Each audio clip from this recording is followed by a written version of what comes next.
धीश की जय। नमो भगवते तस्मै कृष्णायाद्भुत कर्मणे रूप नाम विभेदेन जगत क्रीडति योऽयः। उपस्थित कर्नाटक वल्लभ धामना प्रिय वैष्णवजनों, महाप्रभु श्री वल्लभाचार्य जीना 541 વર્ષનો ઉત્સવ આપણે ઉજવવા ભાગ્યશાળી બનાવ્યા છીએ। તો ખૂબ ખૂબ બધાને વધાઈ હું આપું છું કે ભગવત કૃપાથી શ્રી મહાપ્રભુ વલ્લભના પ્રાગટ્ય મહોત્સવને આપણે ઉજવવા શક્તિમાન બન્યા।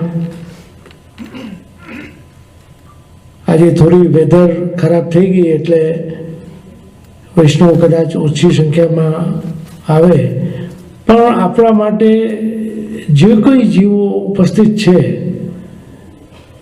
જેને લાભ લેવો જ છે એના માટે ખરેખર ભાગ્યશાળી જીવો છે જે લોકો ઉપસ્થિત છે। કાલે અમે ન્યુયોર્કમાં હતા, ખૂબ સારી સંખ્યામાં વૈષ્ણવો શોભાયાત્રામાં અને બધા કાર્યક્રમમાં, સાંસ્કૃતિક કાર્યક્રમ પાઠશાળાના બાળકો દ્વારા થયો અને પ્રવચન પણ થયા। અનેક વર્ષોથી અહીં અમારું આગમન રહ્યું છે, અમારું યદુનાથ બાવાનું, દ્વારકેશ બાવાનું, અને આપ લોકોના પ્રેમને વશ થઈ અને યુએસએ આવી એટલે ઈચ્છા થાય કે વલ્લભધામની મુલાકાતે જરૂર આવીએ। અને સૌભાગ્યથી શ્રી વલ્લભનો પ્રાગટ્ય મહોત્સવ 541મો જગતગુરુ મહાપ્રભુ શ્રી વલ્લભાચાર્યજીએ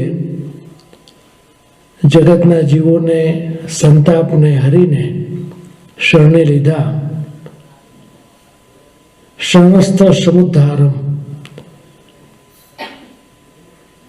જે આપને ચિંતા હતી કે જગતના જીવોને કેમ શરણે લેવા,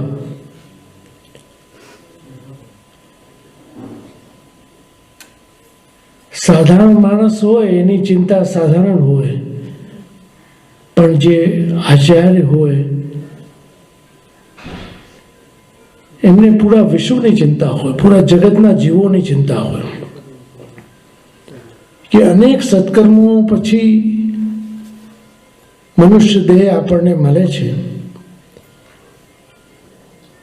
પણ જીવને શરણે કેમ લેવા। એ શ્રાવણ શુક્લા એકાદશીની મધ્યરાત્રિમાં જે નિકુંજ નાયક સ્વયં પ્રગટ થઈ અને શ્રી વલ્લભને આજ્ઞા કરી કે આપ જીવોને શરણે લો, ત્યારે આપશ્રીએ વિનંતી કરી કે કૃપાનાથ, આપ તો પૂર્ણ પુરુષોત્તમ છો અને જગતના જીવો તો અનેક દોષોથી ભરેલા છે। ત્યારે શ્રી વલ્લભને જે શ્રીજીએ વચન આપ્યું કે વલ્લભ, આપની દ્વારા જે જીવ શરણો આવશે હું એને ક્યારે પણ છોડીશ નહીં। અને એ સિદ્ધાંત રસમાં આપે એનો ખુલાસો કર્યો છે। શ્રી વલ્લભના બનાવેલા 16 ગ્રંથો શ્રી વલ્લભના સ્વતંત્ર જે વિચારોને રજૂઆત કરી છે, એમાં અનેક ગ્રંથો છે। શ્રીમદ ભાગવતજી ઉપરની આપની સંસ્કૃતમાં કરેલી ટીકા સુબોધનીજી છે, અનુભાષ જે વિદ્વત ભોગ્ય છે, શુદ્ધાદ્વૈત બ્રહ્મવાદની સ્થાપના કરીને જીવોને શરણસ્થ લીધા અને સર્વોત્તમજીના માધ્યમથી શ્રી ગુસાઈજી પ્રભુ ચરણોએ શ્રી વલ્લભના સ્વરૂપનું દર્શન આપણને કરાવ્યું। શ્રી મહાપ્રભુજીના 108 નામ દ્વારા આપણને બતાવ્યું કે આપશ્રીનું સ્વરૂપ શું છે। પોતાના સ્વરૂપાનંદનું દાન કરવા નિજજનો માટે જે આપણું પ્રાગટ્ય થયું, પૃથક શરણ માર્ગોપદેષ્ટા શ્રી કૃષ્ણ હાર દવેત। પુષ્ટિ ભક્તિ માર્ગ પૃથક છે, બધાથી કંઈ અનૂઠું છે। એમાં પૃથકતા શું છે કે જીવનો સદો સ્વીકાર, તમે જેવા છો તેવા તમે શરણસ્થ થઈ જાઓ. અન્યત્ર તમે જુઓ કહેવામાં આવે છે કે દોષ મુક્ત થઈને આવો, પાપોને મૂકીને આવો, પણ જીવ ક્યાં જાય? જીવ લૌકિકમાં રહે છે, અનેક દોષોથી ભરેલો છે. પણ સદોષ સ્વીકાર એ પુષ્ટિ ભક્તિ માર્ગની સૌથી મોટી દેન છે. જીવ શરણે આવે, આત્મનિવેદન થાય એટલે બધા દોષો એના શાંત થઈ જાય અને કૃષ્ણ સેવાનો અધિકારી બને. ભગવત સેવા માટેનો અધિકાર બ્રહ્મ સંબંધ દ્વારા જીવને પ્રાપ્ત થાય. સ્વરૂપને પુષ્ટ કરાવી અને જીવ સેવા કરે અને પોતાના લૌકિકને સુધારે. જીવ જ્યારે કૃષ્ણમય બની જાય, કૃષ્ણ સેવા કરે અને પરિવારજનોને એક વૈષ્ણવની દ્રષ્ટિથી જુએ કે આ બધા કૃષ્ણ સેવામાં સહાયક છે. શ્રી મહાપ્રભુ વલ્લભે ગ્રહસ્થ ધર્મનો સ્વીકાર જ એના માટે કર્યો કે સેવા માર્ગને આગળ વધારી શકાય. ભૂવિ ભક્તિ પ્રચારિક કૃતેશાન્વય કલ્પિતા. પુષ્ટિ ભક્તિ માર્ગનો પ્રચાર અને પ્રસાર થાય એટલે આપણે ગ્રહસ્થમાં પ્રવેશ કર્યો અને પોતાનું નિજ મહાત્મ્ય આપના વંશમાં મૂક્યું અને એક એવી સુંદર પરંપરા આપણે ત્યાં ચાલી જેનું વર્ણન વલ્લભાખ્યાનમાં ગોપાલદાસજીએ કર્યું. 9મા આખ્યાનમાં તો આખા પરિવારનું વર્ણન ખૂબ સુંદર રીતે એમણે કર્યું છે. ભક્તિ પોષણ ગ્રંથ પણ બહુ સુંદર છે, એ દયારામભાઈએ બનાવ્યું છે. એમાં સરળ ગુજરાતી ભાષામાં, જેમ વલ્લભાખ્યાન પણ ગુજરાતીમાં, ભક્તિ પોષણ પણ ગુજરાતીમાં, એ એવા સુંદર ગ્રંથો બન્યા કે એનો અનુવાદ સંસ્કૃતમાં થયો. કે મહાપ્રભુ વલ્લભની જે દેન હતી કે જીવ અનાસક્ત ભાવથી ઘરમાં રહીને કૃષ્ણ સેવા કરે, આસક્તિ એમાં ના રાખે. ગ્રસ્તમાં રહીએ પણ ગ્રસ્તમાં આસક્તિ ના રાખીએ. પુષ્ટિ ભક્તિ માર્ગનો જે વૈરાગ્ય છે એ આખો અનોખો વૈરાગ્ય છે. એ મનનો વૈરાગ્ય છે, તનનો વૈરાગ્ય નથી. અહીંયા જટાઓ વધારીને ભગવા વસ્ત્ર ધારણ કરીને વનમાં જવું એવી ક્યાંય આજ્ઞા નથી થઈ. ગ્રસ્તમાં રહેવું. મહાપ્રભુ વલ્લભનો જે સિદ્ધાંત છે એ પલાયનવાદી દ્રષ્ટિકોણ નથી આપનો. સંસારના દુઃખોથી ગભરાઈને ભાગી જવું એવું આપ નથી કહેતા, પણ સંસારમાં રહીને સંસારના દુઃખોનો સામનો કરવાનો. ભગવતમય જીવન જીવીએ તો સંસારના ક્લેશ આપણને સતાવતા નથી. એટલે શ્રી મહાપ્રભુ વલ્લભે સેવાની જે વ્યાખ્યા કરી કે ચેતસ્તત પ્રણમ સેવા તત્સિદ્ધે તનુવિતજા તથા સંસાર દુઃખસ્ય નિવૃત્તિ બ્રહ્મબોધનમ. આપણા ચિત્તનું પરોમાં પરોવાઈ જવું એનું નામ સેવા. અને આપણે જે દ્રવ્યનું ઉપાર્જન કરીએ એ વિતજા, અને તનથી જે સેવા કરીએ એ તનુજા. તનુજા વિતજા સેવા થાય એનાથી લાભ શું છે? જો દરેકમાં માણસને લાભની ઈચ્છા હોય, શ્રી વલ્લભ એ વાત જાણે છે કે તથા સંસાર દુઃખસ્ય નિવૃત્તિ બ્રહ્મબોધનમ, કે તમારા સંસારના દુઃખોની નિવૃત્તિ થઈ જશે અને બ્રહ્મનો બોધ થશે. જ્યાં સુધી સંસારના દુઃખો સતાવતા હશે બ્રહ્મનો બોધ નહીં થાય, બ્રહ્મના સ્વરૂપનું જ્ઞાન નહીં થાય. અને જ્યાં દુઃખો નિવૃત્ત થયા અને બ્રહ્મનો બોધ થવા લાગે. લેકિન સેવા એ સૂક્ષ્મ રૂપમાં નથી, ઘણા બૃહદ રૂપમાં છે. વૈષ્ણવનો સ્વભાવ કેવો હોવો જોઈએ, વૈષ્ણવનું જીવન કેવું હોવું જોઈએ? પોતાનો પણ વિચારે, સાથે પરિવારજનોનો પણ વિચારે, પોતાના ઇષ્ટ મિત્રોનો પણ વિચાર કરે. ભક્તિ માર્ગી જીવ સ્વતંત્ર ભક્ત ન થાય. જે બલભાખ્યાનમાં ગોપાલદાસે કહ્યું એ સ્વતંત્ર ભક્ત નથી, બધાને સાથે લઈને ચાલે છે. શ્રી ગુસાઈજીના ચરિત્રમાં જેમ આપના 252 જીવો સાત્વિક, રાજસ અને તામસ 3 પ્રકારના હતા, મહાપ્રભુ વલ્લભના બધા સાત્વિક જીવો હતા. એ 84 જીવોમાંથી મોટા ભાગના તો પંડિતો છે, બ્રાહ્મણો હતા, ખૂબ વિદ્વાન. ભુલા મિશ્ર, પુરુષોત્તમ જોશી, ગોવિંદ દુબે, એમની સાથે શાસ્ત્રાર્થ પેલા કર્યો, પરાસ્ત થયા અને શરણસ્થ થયા. તો એ અસાધારણ માનવો હતા. શ્રી ગુસાઈજીએ એવી કૃપા વિચારી કે દરેક જીવોને શરણે લીધા, અને આપના વખતમાં રાજા મહારાજાઓ શરણસ્થ થયા. કેમ કે મુગલ કાળ ચાલતો હતો, અકબર પણ આપનાથી પ્રભાવિત થયા, અને મોટા મોટા રાજા માનસિંહ, ટોડરમલ, બીરબલ, એવા મહાન લોકો બધા એ વખતના, તાનસેન, એ બધા આપની શરણમાં આવ્યા. અને ગુસાઈજીના વખતમાંથી વૈભવ વધ્યો. શ્રી મહાપ્રભુજી આપશ્રીનું આપણે જીવન અવલોકન કરીએ તો માત્ર ધોતી ઉપરનો આચાર સ્વરૂપે આ બિરાજતા, અને શ્રીનાથજી સેવામાં પણ બહુ સૂક્ષ્મ પ્રકાર હતો.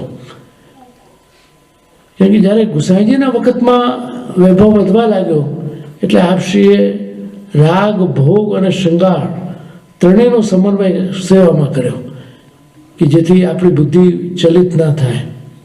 આપણો વૈભવ ઠાકોરજી માટે છે. આ નંદાલયનું જે કંઈ આજે આપણે સ્વરૂપ જોઈએ છે ને, એ શ્રી ગુસાઈજીની દેન છે.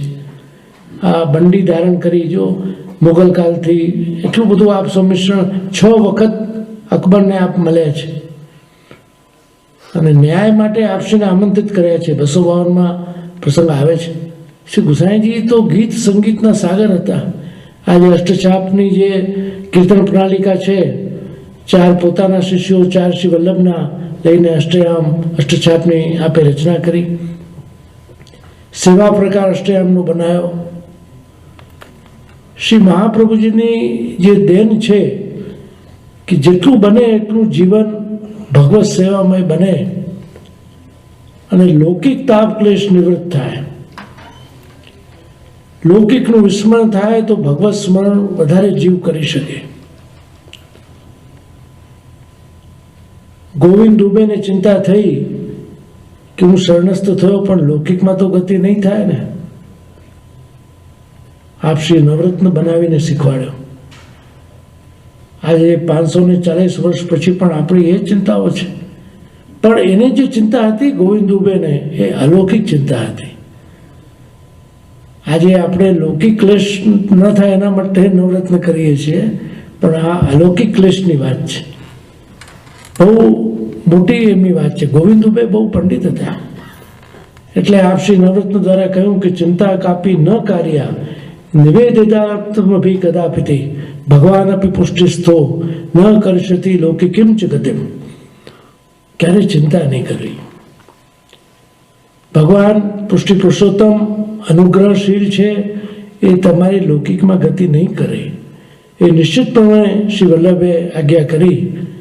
અને આજે આપણા માટે પણ નવરત્ન એક મહાન ગ્રંથ છે, પણ એને લૌકિકમાં નહીં ઘટાડીને અલૌકિકમાં જોવું જોઈએ.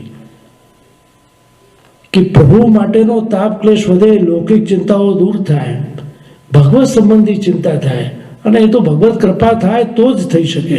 આજે તો લૌકિક ચિંતાઓ જ આપણને સતાવે છે. કેમ કે લૌકિક ચિંતાઓ છે ને મનથી સંબંધિત છે. જે આપણને મનને પ્રિય લાગે છે તો આપણે પ્રસન્ન થઈએ છીએ, મન દુઃખી થાય તો આપણે દુઃખી થઈએ. પણ સર્વનું કલ્યાણ સાધવાની વાત જ્યારે આવે તો જો એ સાચો વૈષ્ણવ કહેવાય. શ્રી ગુસાઈજી પ્રભુ ચરણોના વખતમાં એક એવા વિરક્ત વૈષ્ણવ હતા. નિત્ય 7 કોષની પરિક્રમા કરે, રોજનો નિયમ. શ્રી ગુસાઈજીને દંડવત કરીને જાય અને 7 કોષની પરિક્રમા કરી પાછા આવીને દંડવત કરે. વર્ષોથી એમનો ક્રમ હતો.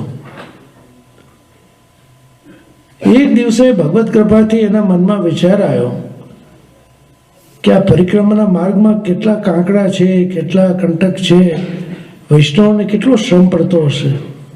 લાવ આજે હું આ અહીંના કાંટા પથ્થર બધા હટાવી લઉં. ભગવત કૃપાથી આવો સુંદર વિચાર આવ્યો અને એ દિવસે એને પરિક્રમા કરતા કરતા આખો માર્ગ સાફ કરી દીધો. જઈને ગુસાઈજીને દંડવત કર્યા. આપ ઘણા પ્રસન્ન થયા. આપ તો અંતર્યામી હતા. ક્યારે વૈષ્ણવ આવો આવો, ખૂબ આશીર્વાદ આપ્યા, ઉપરનો ઉડાડ્યો. બધાને નવાઈ લાગી કે રોજ કરે છે ને આજે કેમ આટલી કૃપા. આપ શ્રી કહ્યું કે જો આજે એણે વૈષ્ણવોની સેવા કરી છે, વૈષ્ણવો માટેનો માર્ગ પ્રશસ્ત કર્યો. રોજ એ પરિક્રમા કરે છે, પોતાના માટે કરે છે, પણ આજે ભગવત કૃપાથી એને રસ્તો સાફ કરીને વૈષ્ણવના સુખનો વિચાર કર્યો. એટલે પોતે બહુ પ્રસન્ન થયા. જો અજાણતામાં થયેલી સેવાને પણ પ્રભુ સ્વીકારે છે. ઘણી વાર આપણાથી અજાણતામાં સેવા થઈ જાય. જો જાણી જોઈને સેવા કરે તો એનો અનેક લાભ મળે. રાઈ જીતની સેવા કો ફલ માનત મેરુ સમાન. એક રાઈ બરાબર સૂક્ષ્મ રૂપે સેવા થયેલી હોય તો બૃહદ રૂપમાં આપ એનો સ્વીકાર કરે છે. પણ સાધારણ માનવ એ વિચાર નથી કરી શકતા. સેવા કરનાર વ્યક્તિનું જીવન કેવું હોવું જોઈએ, એનો દ્રષ્ટિકોણ કેવો હોવો જોઈએ, એ બધું આવશ્યક છે. અને સેવા એ નિજાનંદની વસ્તુ છે. એ અધિકાર વલ્લભકુલના બાળકોને છે કે બીજાને દર્શન કરાવી શકે. કેમ કે આપ સેવા કરી શીખવે શ્રી હરિ, કે વૈષ્ણવોને બતાવવા માટે. પણ પોતાના ત્યાં બિરાજતા ઠાકોરજીને પોતે પોતાના પરિવાર સાથે એનું દર્શન, કે પોતાના પરિકર કોઈ એવા ભાવવાળા હોય તો ભલે કરાવવા, પણ એનો આગ્રહ ન રાખવો કે બીજા આવીને કરે. કે બીજા કરશે ને કંઈક નવું કહી દેશે તમને, એટલે પાછી ચિંતાઓ શરૂ થઈ જશે. ક્યારેક કોઈના ભાવને ખંડિત નહીં કરવો જોઈએ. હું તો હવે અનેક વર્ષોથી પ્રવાસ કરું છું, અનેક દેશોમાં. કેટલાની ઈચ્છા થાય જે અમારી સેવા રૂમ જોવા પધારો, જઈએ. પણ જ્યાં સુધી વૈષ્ણવ કહે નહીં ત્યાં સુધી અમે કંઈ બોલતા નથી. એટલે કે તમારા ઠાકોરજી એની રીતે ટેવાઈ ગયા હોય. તમે જોજો, નાનું બાળક હોય ને, જે કટોરીમાં દૂધ પીતું હશે ને એમાં જ પીશે, નવું આપશો તો નહીં પીએ. તો ઠાકોરજીને શ્રમરૂપા થઈ જાય. જે ટેવાઈ ગયા છે બરાબર છે. વૈષ્ણવ કરે, પ્રશ્ન કરે કે જે આમાં કંઈ ભૂલ તો નથી ને, તો અમે એનું માર્ગદર્શન કરીએ. બાકી કરતો હોય એને કરવા દઈએ. કે કદાચ ઠાકોરજી તમારા એનાથી ટેવાઈ ગયા હોય. ઘણી વાર એવું બને છે. અને પુષ્ટિ માર્ગમાં બાલ ભાવની સેવા છે. યશોદોત્સંગ લાલિત. બાળકને જેમ ઘડી ઘડી ભૂખ લાગે, તરસ લાગે, એમ આપણે ત્યાં મંગલ ભોગ, શૃંગાર ભોગ, રાજભોગ, વિવિધ પ્રકારના ભોગોનું અને એનું વર્ણન શ્રી હરિરાયજીએ નિત્યલીલામાં કર્યું. નિત્યલીલાનો પાઠ એટલો સુંદર છે. આપણને બધા કીર્તન ના આવડે, પણ જેને ત્યાં પુષ્ટાયેલી સેવા બિરાજતી હોય તો નિત્યલીલાનો પાઠ જરૂર કરવો. એ કેવી રીતે વ્રજભક્તો આવે છે, ઠાકોરજીને જગાડે છે, ભોગ ધરે છે, કેટલી જાતની સામગ્રીના વર્ણન છે. તો આપણે એ ભાવ તો કરી શકીએ, ભલે ગમે તે ભોગ ધરીએ, પણ આપણે જો એ ભાવ રાખીએ તો આપણે આંખ આગળ એ દ્રશ્ય ઊભું થઈ જાય. શ્રી હરિરાયજીની બહુ મોટી દેન છે. હમણાં અમારા દ્વારકેશ બાબાએ 7 દિવસ સુધી ખાલી નિત્યલીલા ઉપર એક જગ્યાએ પ્રવચન કર્યા હતા. યુટ્યુબમાં તો હવે બધું ઉપલબ્ધ છે. આ યુટ્યુબ એક એવું સશક્ત માધ્યમ છે. અને મને આનંદ છે એ વાતનો કે અમારા યદુનાથજી અને દ્વારકેશલાલજી સૌથી વધારે સર્ચ થાય છે. યદુનાથજીનું 41 પદ, દ્વારકેશલાલજીનું શિક્ષાપત્ર ખૂબ લોકપ્રિય થયું. અને એનો આનંદ છે કે જનસાધારણ સુધી પુષ્ટિ માર્ગના સિદ્ધાંતો પહોંચે. જ્યાં બહુ ઓછી સંખ્યામાં વૈષ્ણવ વસતા હશે ત્યાં પણ અમે તો ગયેલા છે. હું આજથી 20 વર્ષ પહેલાં ઓસ્ટ્રેલિયા અમે ગયા. બહુ ઓછી સંખ્યામાં હતા વૈષ્ણવ. આજે તો અમારા દ્વારકેશ બાબા દર વર્ષે ત્યાં પધારે છે. અને મેલબોર્નમાં, સિડનીમાં બધે હવેલીઓ પણ થઈ ગઈ.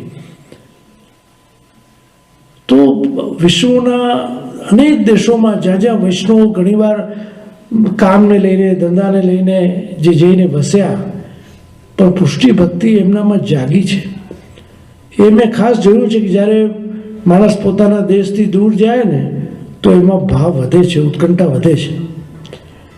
એને ભારતની જે બધી વસ્તુઓ યાદ આવવા લાગે. અને ઘણીવાર મેં એવા છોકરાઓને જોયા છે કે જે ભારતમાં દર્શન કરવા નહોતા જતા પણ વિદેશમાં આવે છે, પછી કાયમ આવે છે. એ કે ભૂખ, એ તડપ જાગે છે. અને એ કહે છે ઘણીવાર અમને કે જે અમારા મા બાપ રોજ કહેતા કે જ્યાં દર્શન કર્યા પણ ત્યારે મને નહોતું થતું, પણ આજે એ બધું યાદ આવે છે અને એ મનમાં ઈચ્છા થાય કે આપણે કરીએ. અને એક સહજ સ્વભાવ છે માનવનો કે જ્યાં સુધી માનવની આંતરિક સુડાઓ શાંત ન થાય ત્યાં સુધી એનામાં ભગવત ભાવ ઉત્પન્ન થતો નથી. હવે નવો છોકરો આવ્યો હોય, એને જોબની ચિંતા હોય, એને રહેવાની ચિંતા હોય, એને ઘણી સમસ્યાઓ, બધું શાંત થાય એટલે પછી ભગવત ભાવ માટેનો અવકાશ એને મળે. પણ એ થવું જોઈએ. હું ઘણીવાર અમેરિકામાં વસતા જે નવા યુવાનો આવ્યા એમને કહું કે ભાઈ 5 વર્ષ તમને આપ્યા, તમે સેટ થાઓ, પછી તમને ભગવત સેવા અને એના માટે શોકર્યતા તમારે જરૂર કાઢવી જોઈએ. દેહ ધર્મની બધાને ખબર છે પણ આત્મધર્મની ખબર નથી. આપણને ભૂખ તરસ લાગે છે, શરદી ગરમી લાગે છે, એમ આત્મા જે ભગવદ અંશ છે એનો ખોરાક ભગવત સેવા છે, ભગવત ભાવ છે, સત્સંગ છે. પોષણો તદનુગ્રહ. એને ભગવત સત્સંગથી એ આત્મા પુષ્ટ બને છે અને ભાવ આપણો સ્થાયી બને. આજે જો કુટુંબો અવિભજ્ય થઈ ગયા, કુટુંબો બધા તૂટવા લાગ્યા. જે વસુધૈવ કુટુંબકમની ભાવના ભારતમાં આપણે હતી અને જે દાદા, નાના, નાની, દાદી એ જે સંસ્કાર આપતા હતા બાળકોને, એ જે વાર્તાઓ કરતા, એનાથી સંસ્કાર એનામાં ઘડાતા. આજે ઘણાને યાદ છે કે અમારે નાનીમાં, દાદીમાં એ બધી વાતો કરતા. એ ભારતની એ સંસ્કૃતિ છે. આજે અહીંયા બાળકો હિંસક બની જાય છે, ગન લઈને સ્કૂલમાં પહોંચી જાય. આવું બધું કેમ બને કે પ્રેમનો અભાવ. બાળકોને જેટલું પોષણ આપવું જોઈએ ને નથી અપાતું, એને લઈને હિંસક બની જાય. માનવમાં બંને વસ્તુઓ છે, આસુરા ભાવ બી છે અને ભગવત ભાવ પણ છે. પણ જ્યારે જ્યારે એની જે ભાવનાઓને દુસ્સંગ દ્વારા આસુરા ભાવને પોષણ મળે તો જે સ્નેહરૂપી ભાવ છે ને એ નષ્ટ થઈ જાય. એટલે ભગવત ભાવને અગ્નિ રૂપા કહ્યો અને જળ છે એ દુસ્સંગ રૂપા છે. જેમ અગ્નિને જળ શાંત કરી દે. દરેક કાષ્ટમાં અગ્નિ છુપાયેલો છે, પણ એને અગ્નિ તમે બતાવો એટલે પ્રગટ થાય. એમ દરેક જીવમાં ભગવત ભાવ છે, પણ એને સત્સંગની આવશ્યકતા છે. સત્સંગ એને મળે તો જો જીવન પરિવર્તન થઈ જાય. અને અમે જોયું છે ઘણીવાર ભગવત ભાવ હોય, વૈષ્ણવી જીવન હોય, પણ દુસ્સંગને લઈને એવો કુપ્રભાવ એનો થાય કે બધું ભગવત ભાવ અને બધું નષ્ટ થઈ જાય. ઘણીવાર આપણે અજ્ઞાનતાથી એમ માનીએ છીએ કે અમે બ્રહ્મ સંબંધ લીધું ને એટલે બધા દોષો દૂર થઈ ગયા. દૂર નથી થતા, શાંત થાય છે. બધા દોષો શાંત થઈ ગયા. પણ સતત ભગવત સત્સંગની આવશ્યકતા છે. ભગવત સત્સંગ નહીં હોય તો ફરીથી દોષો ઉત્પન્ન થઈ જશે. તમે દવા લો, ઔષધિ લો, તો આજે જેમ ડાયાબિટીસ છે, બ્લડ પ્રેશર છે, એ મટ્યું એવું ના કહેવાય, કંટ્રોલમાં છે એમ કહેવાય. એના માટે તાવ, શરદી એ મટી જાય, એ ના મટે. જ્યાં તમે દવા લેવાનું બંધ કરો અને પરેજી ન પાળો તો ફરી પાછું પ્રગટ થઈ જાય. તો આપણી અંદર રહેલો ભાવ એને સાચવવા માટે સતત ભગવત સત્સંગ જોઈએ. એટલે શ્રી વલ્લભનું તો એ માનવું છે કે વધતી ભીરેવ સતતમ સ્થે મિત્તે મે મતિ. સતત સ્મરણ, મનન, ચિંતન, અષ્ટાક્ષરનું સ્મરણ તો સતત કરવું જોઈએ. શ્રી કૃષ્ણ શરણમ. અને અષ્ટાક્ષર માટે કોઈ એવું નથી કે ભાઈ અશુદ્ધ અવસ્થામાં ન લેવાય, અંતઃકરણમાં તો લેવાય. તમે ગમે તેવી અવસ્થામાં હો પણ અંતઃકરણમાં ભગવત નામ તો લઈ શકો છો. અને એનાથી જે ફાયદા તમને થશે, તમે જોશો કે કોઈ પણ વખતે ખોટું કાર્ય તમારાથી નહીં થાય. અંદર જો ભગવત નામ હશે ને તો ક્યારે પણ તમારાથી કોઈ ખોટી વસ્તુ નહીં થાય. અને એક ભગવત આશ્રય આપણને મળી જાય. આજનો માનવ ઘણો ચિંતામાં બેચેન છે.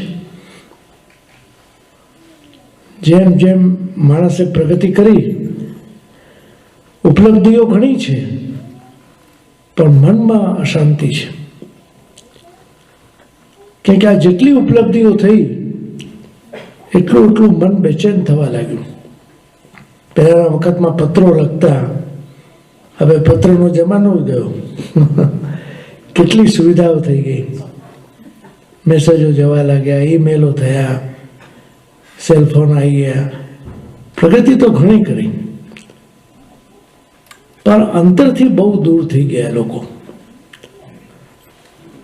પહેલા આપણે ત્યાં ભારતીય સંસ્કૃતિમાં અતિથિ દેવો ભવ. કોઈ મહેમાન આવે તો આપણે એમ માનતા હતા કે આ દેવતા રૂપી, એને એટલું બધું માન આપવામાં આવતું. અને નામ જ અતિથિ, કે જેની તિથિ નિશ્ચિત નથી. કહીને આવે તો બરાબર છે, પણ અચાનક આવે, કોઈ નિશ્ચિત કીધા વગર. આજની પરિસ્થિતિ શું છે કે આપણા ઘરમાં પણ ફોન કર્યા વગર જઈએ ને તો કદાચ તાળું દેખાય, આપણે પોતે ના જઈ શકીએ એવી પરિસ્થિતિ થઈ ગઈ. પણ એ ભારતીય સંસ્કૃતિ જે હતી કે જે સ્વાગત કરવામાં આવતું અને બધા સાથે. આજે તો અજાણતાથી કોઈને ત્યાં આવી જાય તો ઘણા બેચેન લોકો થઈ જાય છે. આ કોણ આવ્યું? આ પરિસ્થિતિનો અનુભવ હું કરું છું ઘણી વખતે કે આનંદની જગ્યાએ ઉલટું બેચેની દેખાય. અને ઘણીવાર અહીંયાના બાળકોને પણ નથી ગમતું બીજા બાળકો આવી જાય, એકાકી થઈ ગયા છે. એ રમવાનું સાધન પણ શેર નથી કરતા બીજા સાથે. એટલે મનસ્થિતિ એવી થઈ ગઈ છે. ઘણા સંશોધનો થયા અને ઘણા લેખોએ બધા લખ્યું કે આજે જે દેશોમાં પ્રગતિ થઈ, ખૂબ સાયન્સ આગળ આવ્યું, વિજ્ઞાનની જે ઉપલબ્ધિઓ થઈ, પણ માણસની ઊંઘ જતી રહી. આ એક બહુ વિચિત્ર પરિસ્થિતિ થઈ ગઈ છે. લોકોને દવા લેવી પડે છે ઊંઘ માટે, અને એ દવાનું માપદંડ વધતું જાય છે. ઘણા વખત પછી એક ગોળીની જગ્યાએ 2 ગોળી આવી જાય. શું થાય? કેમ કે પરિસ્થિતિ એવી છે. તમારા મનનું જે બેચેની છે એ અશાંત કરી દે છે. અનેક ચિંતાઓથી ગ્રસિત માનવ જેટલો ભગવત સેવા કરશે, ભગવત સત્સંગ કરશે, એટલી ચિંતાઓ આપોઆપ શાંત થઈ જશે. જો પરિસ્થિતિ બદલાતી નથી, શ્રી વલ્લભ દર્શન પણ એ છે. હું તો એમ માનું છું કે પ્રતિકાર અને પ્રતિરોધ એને જવા દો, સ્વીકાર અને આગમન એનો સહજ રૂપમાં સ્વીકારી લેવું. કોઈના કહેવાથી કોઈ બદલવાનું નથી. અને હું એમ કહું, શા માટે બદલે? આજે કોઈ આપણા 80-90 વર્ષના માજી હોય, હવે એનો સ્વભાવ શા માટે બદલે? આપણે બદલવું પડે ને આપણી રૂપમાં. જો તમે પ્રતિકાર નહીં કરો ને તો સ્વીકાર આવી જશે. આજે પ્રતિકાર આપણે કરીએ છીએ ને કે એનો સ્વભાવ એવો છે, એનું એ છે, એ કેમ આમ, બસ એને લઈને આપણે દુઃખી થઈએ છીએ. એ નહીં બદલાય. તમારે બધાનો સ્વીકાર કરવો પડશે. આ વલ્લભની ફિલોસોફી જે છે ને, વૈષ્ણવપી સહજમ, કે દરેકનો સ્વીકાર કરશો ને તો એ સુલભ થઈ જશે, સહેજ થઈ જશે, અને જેટલો પ્રતિકાર કરશો એટલું વધારે મન દુઃખી થશે. બધું સારું છે પણ એમનો આ સ્વભાવ અમને નથી ગમતો. પણ શા માટે નથી ગમતો? સ્વીકારી લો. બધાનો સહેજ રૂપમાં સ્વીકાર એ વૈષ્ણવી દ્રષ્ટિકોણ છે. આપણે એમને અનુરૂપ ના થઈ જઈએ. કોઈને અનુરૂપ કરવા કરતાં આપણે એને અનુરૂપ થઈ જઈશું ને તો દુનિયાનું માનું છું ઘણું બધું દુઃખ શાંત થઈ જશે. આ મહાપ્રભુજી એ જે 16 ગ્રંથો બનાવ્યા છે ને એનો આ નિચોડ છે. પુષ્ટિ માર્ગે સ્થિતો યસ્માત સાક્ષીનો ભવતા અખિલા. સાક્ષી ભાવ, આ વલ્લભ દર્શન જે કહી રહ્યું છે, તમે સાક્ષી ભાવમાં આવી જાઓ. તમે દ્રશ્ય નથી પણ દ્રષ્ટા છો. જે કંઈ તમારી આજુબાજુ બની રહ્યું છે એને અવલોકન કરો, એમાં સામેલ ન થાઓ તો એ તમને કંઈ પણ સતાવશો નહીં. તમારી કોઈ પણ દુઃખ આજુબાજુથી નીકળી જશે. આ વલ્લભનું માનવું છે કે સાક્ષી ભાવ ધીમે ધીમે ઉત્પન્ન કરો. આપણે શું બધામાં ઇન્વોલ્વ થઈ જઈએ છીએ, સાક્ષી રૂપે રહેવું. અને ઘણીવાર કોઈ દ્રશ્ય જોઈને આપણામાં એ થઈ જાય. એક ભારતના બહુ મોટા વિદ્વાન ઈશ્વરચંદ વિદ્યાસાગર ભારતમાં થયા.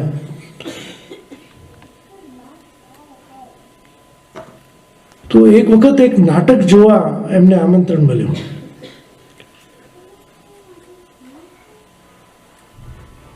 એ નાટકમાં એક જે વિલન હતો, જે એનો ખલનાયક જે ચરિત્ર ભજવી રહ્યો હતો, જે કલાકાર,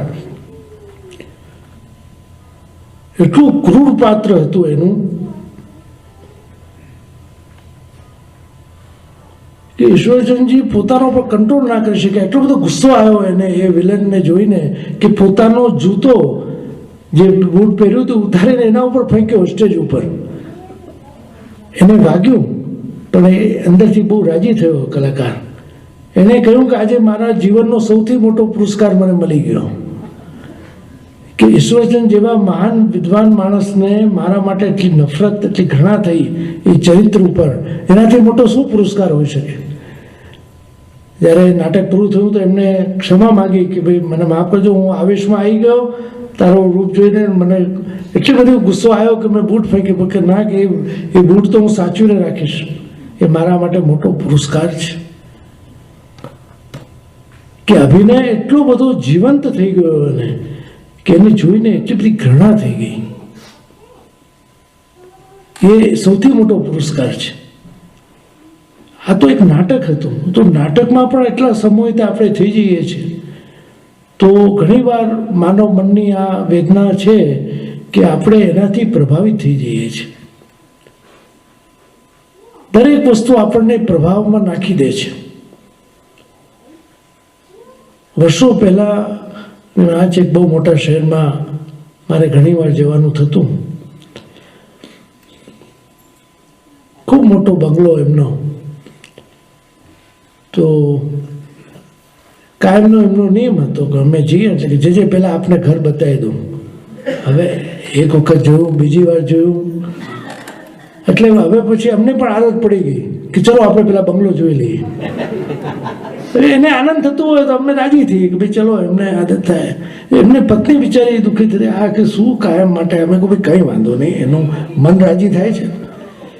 પણ 4-5 વર્ષ પછી જ્યારે અમારું જવાનું થયું, મેં કહ્યું કેમ આજે બંગલો આપણે જે શું હવે મારાથી મોટો બંગલો બાજુમાં થઈ ગયો કે હવે આપને શું બતાવું. ખરેખર મને બી દુઃખ થયું, પણ શું થાય, તો થવાનું જ હતું. કોઈ પણ મોટી વસ્તુ ક્યાં સુધી એનાથી મોટી વસ્તુ બની જવાની છે. અમે તો સામેથી કીધું કે ચલો આપણે જોઈ લઈએ. એ નિયમ બની ગયો હતો કે ના જજે, હવે તો આના કરતાં ડબલ મોટું થઈ ગયું છે એટલે હવે બતાવવા જેવું કંઈ છે નહીં. એમને પરિસ્થિતિનો ખ્યાલ આવી ગયો. આ જીવનમાં કોઈ વસ્તુ સનાતન નથી. જીવન ગતિશીલ છે. ચલા ચલે હિ સંસારે, ધર્મો એકો હિ નિશ્ચય. ધર્મ પોતાની જગ્યાએ અડગ છે. દરેક માનવનું જીવન એવું ગતિશીલ છે કે એક જેવી પરિસ્થિતિ ક્યારે રહેતી નથી. ઘણા નિર્ધન નિષ્કંચન હતા, એ ધનવાન થઈ ગયા, અને ઘણા ધનવાન હતા. હું તો ભારતમાં જોઉં છું, 5-5, 6-6 મિલો પણ સાધારણ થઈ ગયા. જે મુગલ સલ્તનત અને મુગલ કાળ એટલો મહાન શહેનશાહો થયા, એના વારસો સાવ નિશ્ચિત થઈ ગયા, નિષ્કલંક, અને સાવ એવા કે એની પાસે ધનનો એટલો બધો અભાવ. સૌથી આખરી મુગલ બહાદુર શાહ જફર, કે રંગૂનની જેલમાં બિચારો મરી ગયો. તો આ જીવન ગતિશીલ છે. કોઈ વસ્તુ ચિરકાળ સુધી રહેતી નથી. પણ આપણા દામોદરદાસ સંબળવાળા શ્રી મહાપ્રભુજીના સેવક, એ જમાનાના ધનપતિ, એટલી બધું ધનાઢ્ય એમના, પણ જળ ભરવા જાતે જતા. રસ્તામાં સસરાની દુકાન આવતી, એમને સંકોચ થતો કે આ કેટલા નોકર રાખી શકે છે, પણ આ કેમ આ જાતે જળ ભરવા જાય છે. એકવાર એમને કહ્યું કે તમે કોઈ રાખી લો કોઈ મદદમાં. બીજે દિવસે પોતાની પત્નીને પણ સાથે લીધી. એમને તો આને ક્યાં કીધું. કે ભગવત સેવામાં જરાય સંકોચ નહીં. એ ચાહતા તો કેટલા સેવક નોકર ચાકર રાખી શકતા હતા, પણ સેવાનું જાતે ભરતા. શેઠ પુરુષોત્તમદાસ કાશીવાળા, એ જમાનાના શ્રીમંત, પણ ગાયની સેવા પોતે કરતા. ગાયની જે ઘાસ ખવડાવે એમાં પણ કચરો ના આવે એની સાવધાનતા રાખતા. જો ભગવત કૃપાથી દ્રવ્ય છે તો એનો વિનિયોગ ભગવત સેવામાં કરીએ. આજે હવેલીઓનું નિર્માણ થાય, દવાખાનાઓ બને. આજે જો ઘણા તીર્થોમાં કેટલા સુંદર બધા અતિથિ ગૃહો બન્યા છે, ધર્મશાળાઓ બની છે. એ પણ એક વિદ્યા સેવાનો પ્રકાર છે. કોઈ યાત્રા કરવા નથી જઈ શકતો, આપણા તરફથી એને મોકલીએ, એ પણ એક સેવા છે. સેવા કરવી એટલે ખાલી ઠાકોરજીના જગાડવા, પોડાડવા, ભોગ ધરવા એટલું સીમિત નથી. સેવાનો દ્રષ્ટિકોણ બહુ મોટો છે, બહુ વ્યાપક છે. એ તો તમે તમારા માટે કરી રહ્યા છો, પણ એનો વ્યાપક દ્રષ્ટિકોણ જે બીજાના માટે કરી, એ સેવા કહેવાય. જેમ શ્રી ગુસાઈજી કેમ રાજી થયા કે એને માર્ગને સાફ કર્યો. રોજ પરિક્રમા કરે છે, પણ આજે એને માર્ગ સાફ કર્યો તો પ્રભુચરણ પ્રસન્ન થયા. એમ જ્યારે આપણે બીજાને સહાયતા કરીએ છીએ તો ઠાકોરજી વધારે પ્રસન્ન થાય છે. કોઈને મદદરૂપ થવું, એ જ સાચી સેવા છે. ઘણી વખત એવું બને છે, પરિસ્થિતિઓ વશ ઘણી ઈચ્છા હોય છતાં થઈ શકતું નથી. એક ભાઈ મને કહેતા હતા કે જે આજે માનસી સેવા બહુ ઉત્તમ કહેવાય, આપ મને આજ્ઞા આપો તો હું માનસી કરું. હું આજ્ઞા આપું, પણ પછી પ્રસાદ પણ માનસીમાં લેવો પડશે. તમારા માટે બધા પ્રકારના વ્યંજન હોય ને ઠાકોરજીને ખાલી મિશ્રી ભોગ ધરો, કે પછી મિશ્રી બી ના હોય, માનસીમાં તો કંઈ ના હોય. પણ જે લોકો માનસી કરતા હતા એ માનસીમાં પ્રસાદ પણ લેતા હતા. જો પદ્મનાભદાસજી છોલા દેતા અને જે ભાવ કરતા એ જ ભાવ એમાં એનો સ્વાદ પણ આવતો, તો એ પરાકાષ્ઠા હતી. તો જે ભાવ તમે કરો એમાં એનો સ્વાદ આવે, એને માનસી થઈ શકે. આપણે રાજનગરના એક વૈષ્ણવની વાર્તા આવે છે ને કે માનસી એની આજ્ઞા થઈ ગઈ, માનસીમાં દૂધ ભોગ ધરતા અને માનસીમાં ખાંડ પધરાવતા, એમાં એક મુઠ્ઠી વધારે પડી ગઈ. જો નથી દૂધ નથી ખાંડ, પણ માનસીમાં વધારે પડી ગઈ અને પાછી કાઢવા ગયા, ઠાકોરજીથી સહેજ ના થયું, હાથ પકડી લીધો. કે ભાઈ અરે આમાં તારું શું જાય છે, ભાવમાં કંજૂસી. તો ઘણીવાર એવું બને છે જીવનમાં કે ઠાકોરજીની લીલા એવી અકળ છે કે એ બાને એનો હાથ પકડી લીધો ઠાકોરજીએ. તો ઘણીવાર અજાણતામાં પણ આપણાથી એવું કાર્ય થાય કે ઠાકોરજી પ્રસન્ન થઈ જાય. ભગવત સેવા અને ભગવત સત્સંગને જો આપણે જીવનમાં ઉતારીશું તો વલ્લભના પ્રિય થઈ જઈશું. મહાપ્રભુ વલ્લભે એટલો પરિશ્રમ કરીને, જો આજે તો વ્રજના રસ્તાઓ બી કેટલા સરસ થઈ ગયા, પૂરી પૃથ્વીની 3 વખત પ્રદક્ષિણા કરી આપે, કેટલો પરિશ્રમ લીધો. પણ આજે આપણે વિચારીએ કે એ વખતના એવા સંકટના સમયમાં આપ શ્રી પૃથ્વી પરિક્રમા કરી. જો હમણાં અમે વચ્ચે જગન્નાથપુરી ગયા, ત્યાંથી અમે ગંગાસાગર ગયા. આજે પણ એટલું કઠિન છે. બોટ કલાકો સુધી રાહ જોવી પડે, બોટમાં પછી જવાય. પહેલાં તો નાવ જતી અને દરિયાની વચ્ચે છે ટાપુ, એટલું કઠિન. ત્યાં શ્રી વલ્લભ પધાર્યા, કેટલો પરિશ્રમ લીધો. દેવી જીવોના ઉદ્ધાર માટે આપે ઘણો પરિશ્રમ કર્યો. એ પરિશ્રમ કોના માટે? આપણા વૈષ્ણવ માટે કર્યો છે. આજે તો બધું ઘણું સરળ છે, સુગમ છે, સહજ છે. બસ આપણે કરવાની જરૂર છે. જેટલું આપણાથી બની શકે એટલું ભગવત નામ લઈએ, ભગવત સેવાના કાર્યો કરીએ. અને જ્યારે ભારતમાં જવાનું થાય તો કંઈ સાહિત્ય લઈને આવીએ. જો અહીંયા ઘણીવાર અમુક વસ્તુઓ નથી મળતી, ત્યાં મળે છે. અને ખાસ કરીને મારે આ વખતે બધાને આમંત્રિત કરવા છે કે આ જ્યારે અમારે માગસર સુદ સાતમ શ્રી ગોકુળનાથજીનો ઉત્સવ આવે ને, એ અમારે વૃદ્ધામનો પાટોત્સવ હોય છે અમદાવાદ. તો આ વખતે ષોડશ ગ્રંથ સપ્તાહ છે અને એના વક્તા દ્વારકેશલાલજી છે. તો હું આપને બધાને આમંત્રણ આપું છું કે જો ભારત આવવાના હો તો 14 ડિસેમ્બરથી 20 ડિસેમ્બર સુધી એ પ્રોગ્રામ છે. બધા જરૂરથી આવો. અને ષોડશ ગ્રંથ આપણા માટે બહુ આવશ્યક છે, નિતાંત આવશ્યક છે ષોડશ ગ્રંથને સમજવા. વલ્લભના સ્વતંત્ર વિચારો છે આપણા માટે. તો જરૂરથી તમે આવવાનો એવો પ્લાન કરો. મહાપ્રભુ વલ્લભ દર્શન તો ઘણું ગહન છે અને સમજાઈ જાય તો સરળ પણ છે, ન સમજાય તો કઠિન લાગશે. પણ આ એટલો સરળ માર્ગ છે પુષ્ટિ ભક્તિ માર્ગ કે ખાલી ત્યાં ભાવની પ્રધાનતા છે. તમે શું કર્યું એ જોતા નથી, કેટલા ભાવથી કર્યું એ જુએ છે. 56 ભોગ પણ ધર્યા હોય પણ અહંકાર હોય તો ઠાકોરજી સ્વીકાર નથી કરતા, તો પ્રેમથી ધરેલી મિસ્ત્રીને પણ પ્રભુ સ્વીકાર કરે છે. તો પ્રિયજનો સમય થઈ ગયો છે. ખૂબ ખૂબ શુભકામના, શુભ આશીર્વાદ આપું છું. અને મહાપ્રભુ વલ્લભની કૃપા દરેક ઉપર ઉતરે અને આપણી રતિ મતિ અને ગતિ શ્રી વલ્લભના ચરણોમાં જાય, એ શુભકામના સાથે મારી વાણીને વિરામ આપું છું. શુભ.